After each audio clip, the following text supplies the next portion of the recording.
suppose, I mean, the aim of the official aim of the project is to tackle the high rates of ill health in this community. But actually, what we try and do from a non-medical approach would be to facilitate people to look after their own well-being. And the medical model focuses on illness, so they just see you as an ill person that has to be cured, where we would focus that we hope that people will be in control of their own health. I used to attend the health project as a community development health worker, so it was to, set up women's groups, parent and toddler groups, respond to needs in the community, and whatever needs came back, then we would respond to that in a very organic way, I suppose, like just, bringing people together, a cup of tea, something to eat, see what they wanted from the community. At the moment, I'm involved with a series of leaflets, and on the leaflets, the local cab company in Rialto gave us €5 fares to any hospital, any of the 3 hospitals in a 5-mile radius, or any GP within a 2-mile radius. A barber volunteered to go to the houses of all the elderly people in Rialto and cut their hair for a fiver. The local chemist in Rialto volunteered that she would take 20% off a different product every 2 weeks. And what we do is provide opportunities for them to access that control, and that can be anything from group work. It can be looking at healthy lifestyles, like, it can be exercise, it can be support groups around issues that are affecting people.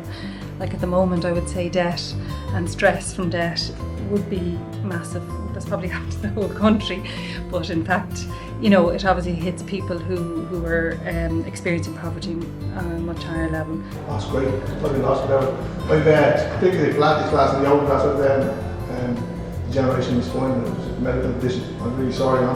And I'm studying a lot, so it's going to make it worse. So break up the studying day tomorrow here for lunchtime. Spend an hour in the yoga practice. It's fantastic for me. It really has been done. But this class, because it's for the community, anyone can come in and out each week.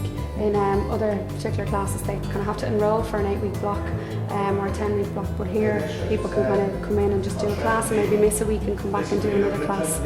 Good laugh, great laugh, yeah. You see them, they're great crack. Yeah, we come in, have the chats for about 10 minutes at the start, see how everyone's doing, and then at the end we do probably about 10 minutes relaxation at the end, and then have a little natter before they all head off for the week. And one of the things that probably people who have a higher income can access really easy is holistics. So that would be massage, Reiki, Indian head massage. Sometimes if you have a very mad household and maybe children or whatever, and a lot of noise going on in your life, actually when you come to the holistic sessions, they're very quiet and peaceful. It doesn't become a clique that's just a few people that have become very good at this.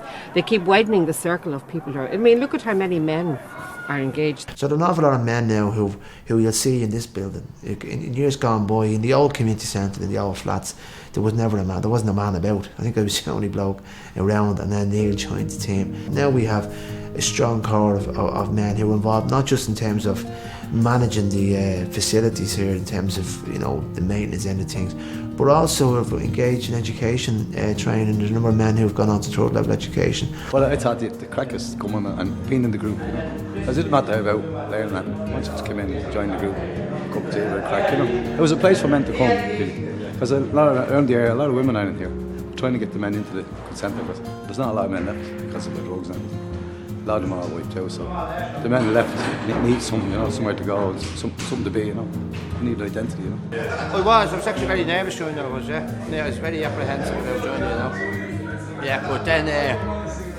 once I got into it then after a couple of weeks, then I would love what I do, I wouldn't miss it, it's absolutely brilliant to this, Couldn't give you a bit of confidence and stuff like that, Well, we meet and we have a chat and we just talk about things, and then we decide what we're going to do, where we're going to go, But I just think it's more relaxed, It's more relaxed environment. I don't know. It's hard to explain. It's just that everyone kind of just gets on so well with each other, and there's no pressure on you as well.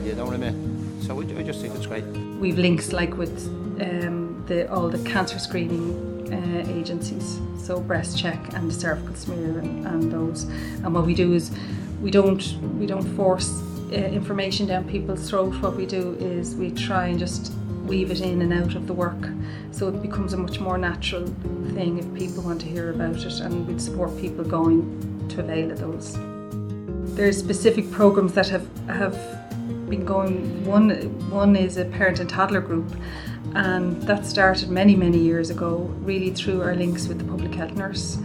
And she used to come. She's called the baby nurse. She would come, and weigh babies, in their young years, and that became kind of a feature. Then that became a very important part of our health project. And where the baby nurse or the public health nurse now comes maybe once a month or once every 6 weeks, what's grown out of it is that a drop-in for parents and toddlers. And again, sometimes we've grandparents, we've men coming, which is fantastic. Women, sometimes just guardians of children, and everyone is welcome. And it's a very casual atmosphere, and at the same time the health worker's role within that would be to listen to issues, encourage people to avail of other stuff that's going on, and if necessary help them link with the services that are needed. Children with disabilities can be very isolated from what's going on in their communities, and it can be very difficult and stressful for parents to get out of their own homes.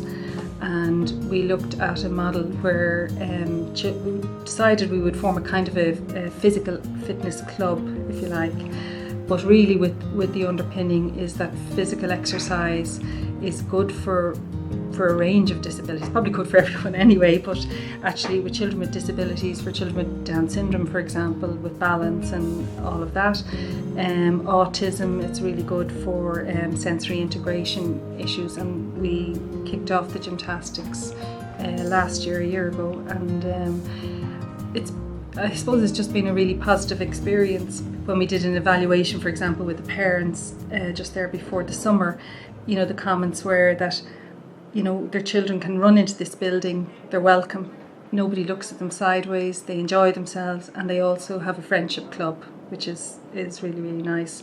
And then the parents themselves, I suppose, just they have an opportunity, they have an hour to themselves, sometimes they have a cup of tea, and they get a huge amount of support from each other.